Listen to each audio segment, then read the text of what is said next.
এরা বলবে আল্লাহ তাআলা শেষ রাত্রে প্রথম আসমানে নেমে আসেন। ভালো কথা, নেমে আসেন। দুনিয়ার শেষ রাত তো সব জায়গায় কি এক সময় হয়? বাংলাদেশের শেষ রাত্রে আল্লাহ তাআলা কোথায়? প্রথম আসমানে। যে দেশে এখন দিন, আইন আল্লাহ, তাদের আল্লাহ কোথায়? জি তাদের আল্লাহ কোথায় তখন? যদি আপনি বলেন যে আল্লাহ তাআলা শেষ রাত্রে তিনি প্রথম আসমানেই নেমে আসেন, তাহলে যে দেশে দিন তাদের আল্লাহ তাদের আকীদা অনুযায়ী আরশে থাকার কথা। তো তারা কি বলবে এখন যে হ্যাঁ আল্লাহ তাআলা এখন প্রথম আসমানে আছেন, অমুক দেশের প্রথম আসমানে আছেন? আবার কিছুদিন পরে বলবে হ্যাঁ আল্লাহ তাআলা এখন আমেরিকার প্রথম আসমানে আছেন, হ্যাঁ আল্লাহ তাআলা এখন সৌদি আরবের প্রথম আসমানে আছেন, আল্লাহ তাআলা এখন দুবাইয়ের প্রথম আসমানে আছেন। এগুলো কখনো হয়? আসলে তাহলে তো এগুলো দেখে, আরশে থাকার সুযোগ নেই। এই জন্য এই আকীদাতে সালাফিদের মধ্যে ইখতিলাফ। আমি শুধু আমাদের তো জি বাদই দিলাম, সালাফিদের মধ্যে ইখতিলাফ। সালাফিদের এখানে দেখেন কথা হলো, আল্লাহ তাআলা যদি প্রথম আসমানে নেমে আসেন, আরশ খালি থাকে কিনা? কারণ প্রথম আসমান আরশ তো একটা, প্রথম আসমানে আসতে হলেও উপরে সব আসমান আপনাকে পাড়ি দিতে হবে। তো এখন জি আল্লাহ তাআলা প্রথম আসমানে যদি থাকেন, তাহলে আরশ খালি। জি ইলিয়াস সাহেব এবং ইকবাল ভাই, আপনারা শুনছেন কিনা যে মানে আরশ থেকে যদি প্রথম আসমানে আসে তাহলে সব আসমান পানি দিতে হবে, আর সব আসমান পানি দিলে আরশে থাকার সুযোগ নাই বলতেছে। তো এখন তারা কি এই আল্লাহ সুবহানাহু ওয়া তাআলা থেকে মাখলুকাতকে কি বড় মনে করে যে মানুষ যেভাবে পাড়ি দেয়, হ্যাঁ, এক দেশ থেকে আরেক দেশ বা এক তলা থেকে আরেক তলা, দ্বিতীয় তলা থেকে তৃতীয় তলা যায়, আল্লাহ সুবহানাহু ওয়া তাআলার জন্য এইভাবেই তাসবিহ দিয়ে আল্লাহ সুবহানাহু ওয়া তাআলাকে এইভাবেই উদাহরণ দিয়ে তারা বুঝাতে চাচ্ছে যে আল্লাহ সুবহানাহু ওয়া তাআলা সৃষ্টির থেকে ছোট বা আসমান আরশের থেকে ছোট, যে তার এইভাবে পাড়ি দিয়ে আসতে হবে।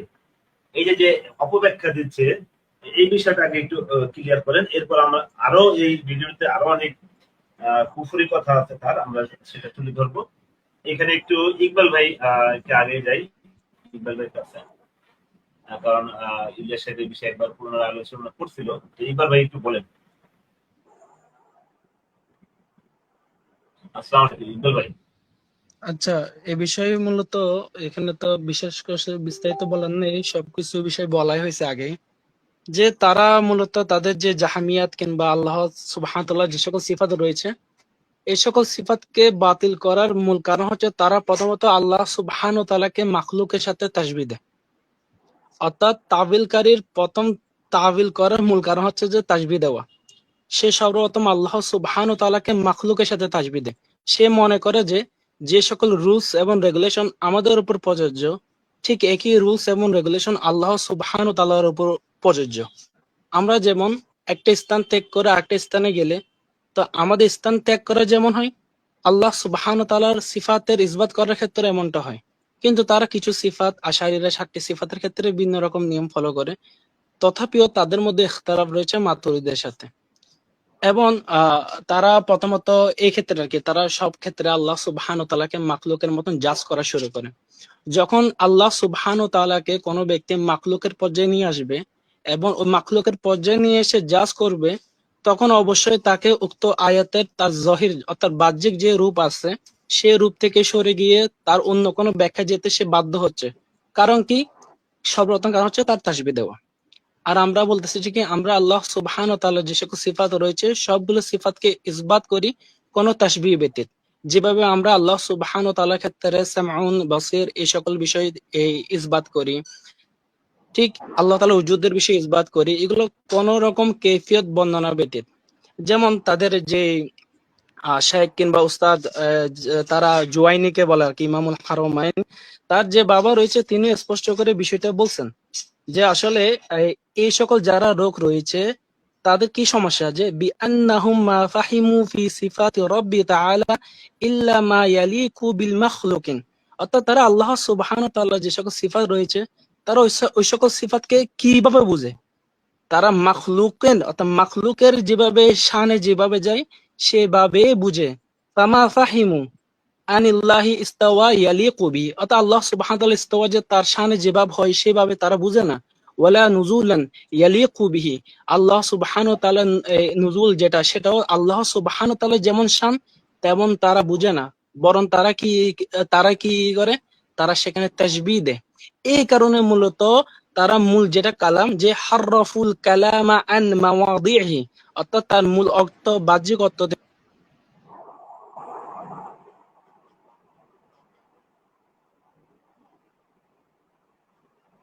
ইকবাল ভাই সম্ভবত সাউন্ড কমে গেছে। আহ, স্যার, ইকবাল ভাইয়ের কথা শোনা যাচ্ছে আপনার কাছ থেকে? আমার কথা শোনা যাচ্ছে? হ্যাঁ, এখন শোনা হ্যালো। যাচ্ছে, বলেন।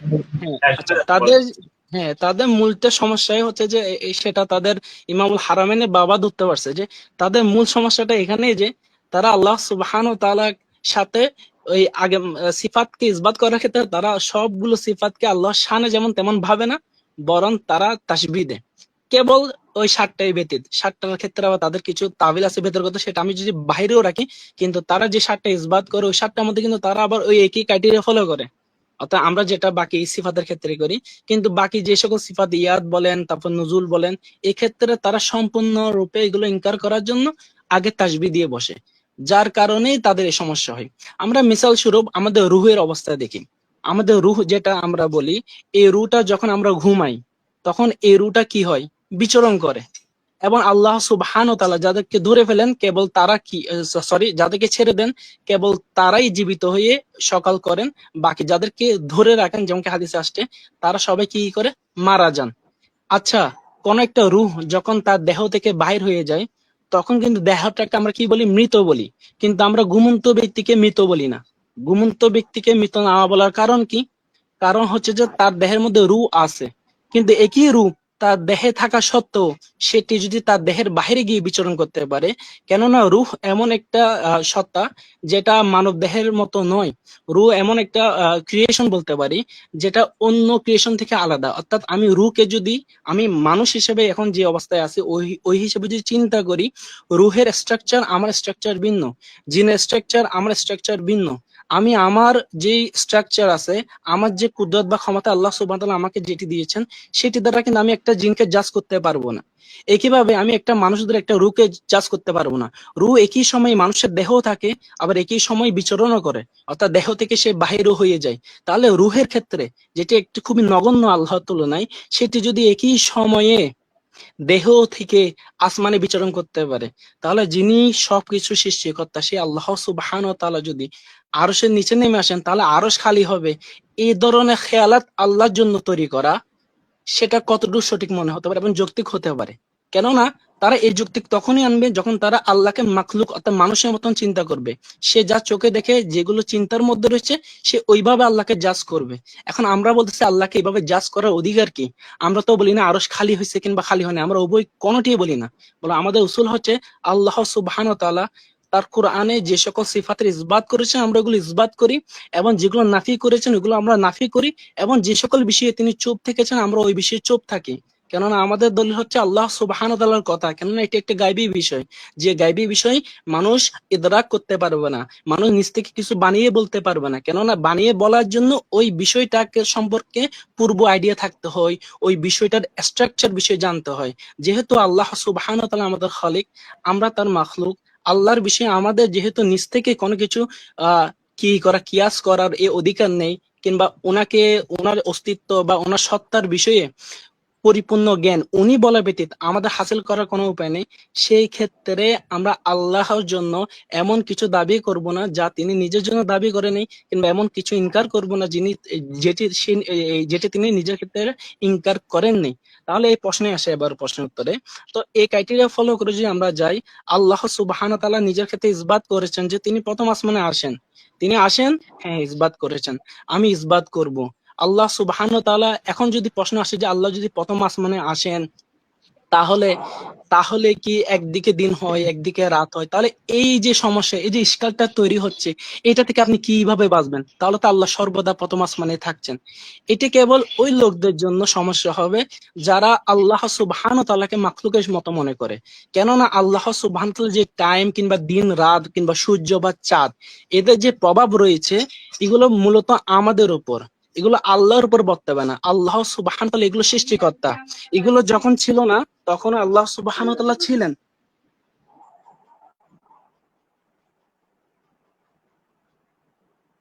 আচ্ছা, হ্যালো, আচ্ছা, শোনাচ্ছেন? আমি এখানে একটা কথা বলতে আমি চাই। শেষ করি। কথা হচ্ছে আমি যারা আমাদের ভাই, সালাফিদেরকে দেহবাদী বা ভাইয়া, মুজাসসিম বা আমি এখনো মুশাব্বিহ ইত্যাদি দিই বলে, নাই। তারা টাইম ভাই শেষ, আমি এক মিনিট। সাহেব, তুমি যাতে মডারেটরকে পারমিশন দিবা। আমি একটু বললে চলে যাব, সমস্যা নেই। হ্যাঁ, তো আমরা আল্লাহ সুবহানাহু আচ্ছা ওয়া আচ্ছা, তাআলার ক্ষেত্রে সমস্যা নেই। এই সকল সিফাতকে এভাবে প্রথমে আমরা আমাদের কায়দা বললাম, সেকেন্ড আমরা কেন এই ক্ষেত্রে সমস্যাটা কোন জায়গায় তাদের হচ্ছে আর আমাদের সমস্যাটা কেন হচ্ছে না, এই সকল রিওয়ায়াত কবুল করতে আমাদের কেন সমস্যা হচ্ছে না। কেননা আমরা বিশ্বাস করি যে আল্লাহ সুবহানাহু ওয়া তাআলা হচ্ছে সময় সৃষ্টিকর্তা, আল্লাহ সুবহানাহু ওয়া তাআলা হচ্ছেন যে সূর্য সৃষ্টিকর্তা। সুতরাং আল্লাহ যেহেতু সময় এবং সূর্য সৃষ্টিকর্তা, সূর্য যখন ছিল না তখনও আল্লাহ ছিলেন। সুতরাং সূর্য এবং সময় উভয়টি আল্লাহর উপর প্রভাব ফেলতে পারে না। এগুলোর প্রভাব কেবল আমাদের সাপেক্ষে, আমাদের উপর এগুলোর প্রভাব এই বিস্তার করে বা প্রভাব মানে এগুলোর প্রভাব আমাদের উপর কাজ করে। কিন্তু আল্লাহ সুবহানাহু তাআলার ক্ষেত্রে এ ধরনের কোনো কথা বলা যে আল্লাহ সুবহানাহু তাআলার উপরে এগুলো কাজ করে, তাহলে বুঝতে হবে যখন কেউ বলবে যে আল্লাহ সুবহানাহু তাআলার উপর সময় কাজ করবে কিংবা এ ধরনের বিষয় কাজ করবে, তারা মূলত আলটিমেটলি বলতে চাচ্ছে যে আল্লাহ আমাদের মতনই একটা সত্তা, যেটাকে আমরা আমাদেরকে যেভাবে কিয়াস করি সেভাবে আল্লাহকেও একইভাবে কিয়াস করতে পারি। যেমন বিষয়টা আমরা ধরি মালাকুল মউত। মালাকুল মউত একই সময়ে কতগুলো মানুষের জীবন নিয়ে যাচ্ছে। এখন সেটা আপনি কোন সেকেন্ড দ্বারা জাজ করবেন? এটা কি জাজ করার মতো একটা বিষয়? অবশ্যই না। কেননা এখানে আল্লাহ সুবহানাহু ওয়া তাআলা কোনো টাইম রাখে নাই। বর্তমানে আমরা যারা জীবিত আমাদের জন্য টাইম রেখেছেন। আল্লাহ রাসূল সাল্লাল্লাহু আলাইহি ওয়াসাল্লাম মেরাজের রাতে এক রাতে কত দূর পথ অতিক্রম করে গিয়েছেন। এটি কি কখনো এক রাতে সম্ভব? কেননা ওইখানে সময় নেই, সময়ের যে প্রভাব ছিল ওটাকে আল্লাহ অকেজ করে দিয়েছিল। তাহলে যে সময়, যে সূর্য, যে রাত দিন এগুলো কাজ করে আমাদের উপর। তো আমাদের সাপেক্ষে আল্লাহ সুবহানাহু ওয়া তাআলা বলছেন যে যখন রাত হয় তখন আমি প্রথম আসমানে আসি। এটা কাদের সাপেক্ষে? এটা কি আল্লাহর সাপেক্ষে? না, আল্লাহর উপর তো দিন এবং রাতের কোনো প্রভাব নেই, বরং এগুলো আমাদের সাপেক্ষে। যে আমাদের ক্ষেত্রে যখন রাত হয় তখন আল্লাহ সুবহানাহু ওয়া তাআলা আমাদেরকে নির্দেশ দিয়েছেন যেন আমরা রাতে উঠে নামাজ পড়ি, যেন আল্লাহ সুবহানাহু ওয়া তাআলা কুরবাত হাসিল করতে পারি। এটা আমাদের সাপেক্ষে বলা, এটা আল্লাহর সাপেক্ষে না। আল্লাহর ক্ষেত্রে তো দিন রাত সবগুলো সেম, এগুলো আল্লাহর উপর প্রভাব ফেলেই না। তাহলে আল্লাহকে এগুলোর মধ্যে এনে যে তাহলে তো প্রত্যেক জায়গায় তাহলে এগুলোকে আল্লাহকে সময় দ্বারা জাজ করা, আল্লাহকে তার মাখলুক দ্বারা জাজ করা, এগুলো যারা জাজ করে, যাদের মাথায় সমস্যা আছে, তারা এই সকল ওই রাসূল হাদিস কিংবা এই আল্লাহ তাআলার কালামের আয়াতের অপব্যাখ্যা করে এবং তারা সঠিক অর্থ থেকে সরে ভুল অর্থে গিয়ে গিয়া করে। কেননা আমরা একটা রুহকে মানুষের সাথে কেস করতে পারি না। রুহ একই সময়ে মানব দেহে থাকে, একই সময়ে বিচরণ করে। আমরা মালাকুল মতের যে একই সময়ে এতগুলো জান নিচ্ছে সেটাকে আমি কিয়াস করতে পারতেছি না। স্বয়ং যিনি মানব ছিলেন মুহাম্মদ সাল্লাল্লাহু আলাইহি ওয়াসাল্লাম, তার মেরাজের যাওয়া ঘটনা যেটা অলৌকিকত্ব বিষয়, এটাকে আমরা জাজ করতে পারবো না নরমাল বিষয় দ্বারা। কেননা যে সকল বিষয় আমরা জাজ করি কিংবা আমাদেরকে গ্রিক দার্শনিকরা যে যে যে যে সকল থিওরি আমাদেরকে দিয়েছেন ওইগুলো নির্ভর করে বস্তুবাদী মানে চিত্র দেখার উপর ভিত্তি করে। যেগুলো আমরা চোখে দেখতেছি ওটাকে ঠিক করে আমি একটা মেজারমেন্ট আঁকলাম, ওই মেজারমেন্টের উপর ফিট হবে কারা? যার মধ্যে অলৌকিকত্ব নেই, যেটা আপনি এবং আমার মধ্যে, তার ক্ষেত্রে সেটা ফিট হবে। কিন্তু সেটা এমন একজন ব্যক্তির ক্ষেত্রে ফিট হবে না, এমন এক সত্তার ক্ষেত্রে ফিট হবে না যেটা আপনি আর আমার মতো না। সুতরাং যে জিনিসটি আপনার এবং আমার মতো না, সেই জিনিসের ক্ষেত্রে স্কেলটা হবে ভিন্ন। আমি একটা স্কেল দ্বারা আমি পানি কতটুকু এটা আমি মাপতে পারবো না। পানির ওজন মাপার জন্য পানির ওজন স্কেল লাগবে, বাতাসের জন্য বাতাসের স্কেল লাগবে, কঠিন পদার্থের জন্য কঠিন পদার্থের স্কেল লাগবে। আমি একটা স্কেল দ্বারা সবগুলোকে যদি মাপতে যাই, একটা স্কেল দ্বারা যদি সবকিছুর সব মানে সব কিছুর যে বিস্তারিত বর্ণনা ওইটি হাসিল করতে যাই, আমার মাপে ভুল আসবে, আমার গণনায় ভুল আসবে। সুতরাং ওদেরকে আমরা আহ্বান করি যে আল্লাহ সুবহানাহু ওয়া তাআলা এমন এক সত্তা, যে সত্তাকে তার কথা দ্বারা বিচার করা হবে, তার বক্তব্য দ্বারা বিচার করা হবে এবং তার নবীর মুখের যে সকল মানে যে সকল কথা আমাদেরকে জানিয়েছেন, খবর জানিয়েছেন, ওই সকল খবর কিংবা কথার মাধ্যমে আল্লাহকে বিচার করতে হবে। আমরা নিজ থেকে আল্লাহর উপর কোনো কিছু চাপিয়ে দেওয়ার এই অধিকার আমরা রাখি না। এই অধিকার কেবল আল্লাহ সুবহানাহু ওয়া তাআলার জন্য রয়েছে। ইকবাল ভাই, এখানে